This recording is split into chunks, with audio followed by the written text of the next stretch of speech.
પછી તો હું રિક્ષામાં બેઠી ને તો કોઈકે કંકુ ચોખા ફૂલ નાખ્યું મારા પર ચાલુ રિક્ષામાં. તો આ ગણપતિ બાપાનું તહેવાર ચાલે છે એટલે કહું છું તું છે ને હમણાં વિસર્જન સુધી એકલી ના ફરીશ.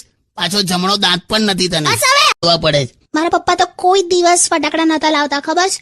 અમારી ચિંતા જ એમને એટલી બધી હતી ને. ચિંતા નહીં, કંજુસાઈ કહેવાય. તારા બાપો હાવ કોચરો છે. અરે ચિંતા હતી એટલે. હવે બાકી મારા પપ્પા પાસે અને ફેમિલી પાસે બહુ પૈસા છે એવું મને ખબર છે. તે ચોકઠા વાળું આ કઈ પ્રિન્ટ નો ડ્રેસ પહેર્યો છે? અરે એકદમ સિમ્પલ પ્રિન્ટ છે. આ ચાદર નું છે. હવે જમવા બેસતી વખત મારે તને પાથરવાની? ના ગમ્યું ને? ઓકે ચાલો એવું જ છે ને, લો કાઢ નાખું. અલી એવા ના હું હોય શું બોલે છે? ગભરાઈ ગયા. મહેશ ને હા, શું કામ? તને નજર ના લાગે એટલે.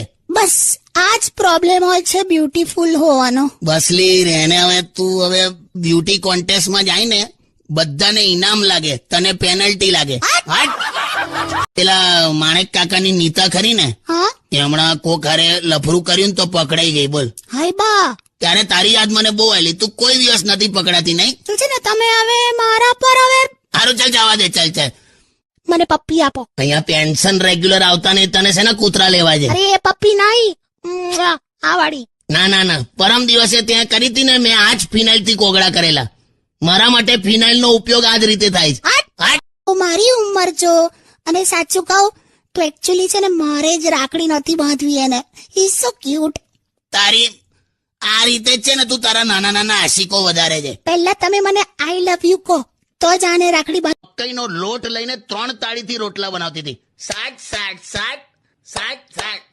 એટલે બાંધેલા લોટને ફેંટ મારી હોય ને એવા આડા શેપના રોટલા થયા. એ જે હોય તે, ગરબા મીન્સ ગરબા.